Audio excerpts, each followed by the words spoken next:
It's not about the specific type of vehicle that you have. There's no specific list of cars or makes or models. New vehicles, used vehicles, leased vehicles, and purchased vehicles, and more can all qualify under the lemon law. In fact, the lemon law can sometimes apply to things other than cars too, such as trucks, boats, motorcycles, small planes, appliances, and some electronics might be considered lemons too. Let us know what you are dealing with in the comments below. However, the majority of cases that we see actually do have to do with defective cars and automobiles. First of all, I want to break down the basics of how the lemon law works. Basically, you got a vehicle that is defective or has problems, but the dealership cannot repair it within a certain number of times or within a certain number of days. If that's the case, then it might qualify as a lemon based on the state you live in. Pretty much every state of the 50 states of America has a lemon law. Unfortunately, sometimes automobile manufacturers don't focus on the safety of the vehicle and instead focus on the safety of their own cash pocketbooks and net profits. For that reason, if your car is a defective lemon, you should really know about your legal rights. So in the following, I am going to tell you all about what you can get or win when you win a lemon law case. Some automobile manufacturers make a lot of money and are rich, and a lot of people hate the dealerships for taking their money and giving them a hunk of junk, the runaround, and a bunch of lies. But sadly enough, the lemon law is not designed to make you rich, and it is not intended to make you wealthy. Instead, the law is designed in a way that is supposed to put you in the position that you would have been if the vehicle had not been defective. It is supposed to make you whole. Even if you spent $60,000 or $70,000 on the car to fix up the car and spice it up, you still might not get that money back. It really depends. Even though the dealership might have lied to you, given you the runaround, and then failed to do their part. That's why it is important to give them the lemon drop down. By winning lemon law cases, consumers are really making the road a safer place for all drivers and pedestrians by making automobile manufacturers care more about consumer safety. Now, what you get when you win a lemon law case usually comes down to one of three possible options or remedies. Option 1 is that they might provide you with a replacement vehicle. Option 2 is that they might offer you a refund or what is called a lemon law buyback. Options 3, I will discuss option 3 a little later on in this video, and it is an important option you should know about as well with some real lemon juice. So let's start with the first remedy. Option 1 is that they can provide you with a replacement vehicle, which means you can basically trade your car in for a different vehicle, but there are some important things you should know about this option. The replacement vehicle should be a vehicle of similar value. The replacement vehicle should usually also be a vehicle from the same manufacturer with similar MSRP cost.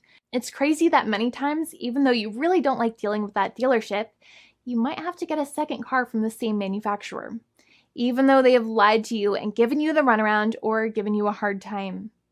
But there is another option with this as well, because year after year, the cost of vehicles might go up and the new vehicle might cost more. That price jump can make it difficult to get a car with the same MSRP price. Even though your car was a lemon, you might still have to pay that extra cost for the new and now more expensive vehicle. Thankfully, there is option 2, which allows you to get a refund through a lemon law buyback. But one of the problems with a buyback is that sometimes you might have to have a trade-in vehicle, and you might have still been required to pay more money on that trade-in vehicle. And when you got your new car, the dealership might have rolled over the amount you still were supposed to pay on your previous vehicle into the calculation of your new vehicle. In other words, you might have been upside down on the finances of your new vehicle. So sometimes you need to pay for that difference in order to get out of the car. And a lot of people find it extremely weird that they have to pay money in order to get out of the defective vehicle. But many times that's how it works. Now, in a lemon law buyback, if you get a lemon law buyback, you usually get back what you paid. You may have bought the vehicle in a one lump sum all at once, or you more than likely had a finance or lease plan. What you usually get back is the money that you actually paid. Your hard-earned money that actually left your pocket and went straight into the pockets of the manufacturers. So think about it for a second and try to calculate about how much you paid. Think about the down payment and also add up all of the monthly payments that you have made for your car so far. It can add up to a lot of hard-earned money. In some cases, it can add up to $30,000 or more. but every case is different. Even though they accept that their vehicle is a lemon, many times the manufacturers still try to pinch pennies and also nickel and dime their customers.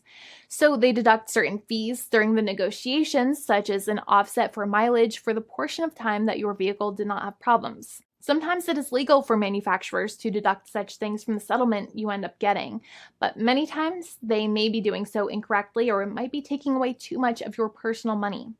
Having a powerful negotiator and experienced attorney by your side can be very helpful. In addition, most lawyers do not charge you out of your own pocket for their attorney's fees and court costs. Many attorneys only get paid if they win, and if they don't win, they just don't get paid anything. Lots of attorneys spend their own money on your case, and the attorney might never get the money back. But it may make sense for the lawyer to take that risk if you have a strong case. It reminds me of being a kid and selling lemonade and spending my piggy bank coins and quarters to make the lemonade, even though I was never sure if I would make my money back. But when I made amazing lemonade, everybody would want it. We would all be happier as a result. Option 3 is that sometimes a manufacturer might simply pay you a settlement in what is called a cash and keep procedure. That's when you keep the car, but you get paid some compensation for all of the headaches and defects the vehicle caused. Even if you don't have a clear lemon law case, the manufacturer might still make a good faith offer to settle the matter and get it off of their heads. In many situations, even though the settlement might be less than a full buyback of the vehicle, it might make sense for you to accept that offer depending on your goals. In addition, it's usually required that the problems happened while your car was under warranty or extended warranty. Even if you no longer have warranty, but your problems happened while your vehicle was under warranty, you might still have a case. However, without any warranty, you cannot have a lemon law case in most situations. However, you might still have some legal protections, such as breach of contract, auto fraud, or something else. The founding attorney of the law firm, Jimmy and I, would love to speak to you. The consultation is completely free, and the team of lawyers can speak to you and review any documents you have for the vehicle, such as your vehicle purchase agreement and repair invoices. Call now for a completely complimentary and fully free consultation with an experienced lawyer. It's free to call 1-800-400-5050 day or night, 7 days a week, or visit us at www.californialaw.com. Lawyers are waiting to speak to you and encourage you to call. This video is not legal advice. I am not an attorney. I'm a paid spokesperson. Attorney Jimmy Hanai is a lawyer in the state of California and handles California lemon law cases. There are no guarantees. This legal advertisement is by lawyer Jimmy Hanai of CaliforniaLaw.com.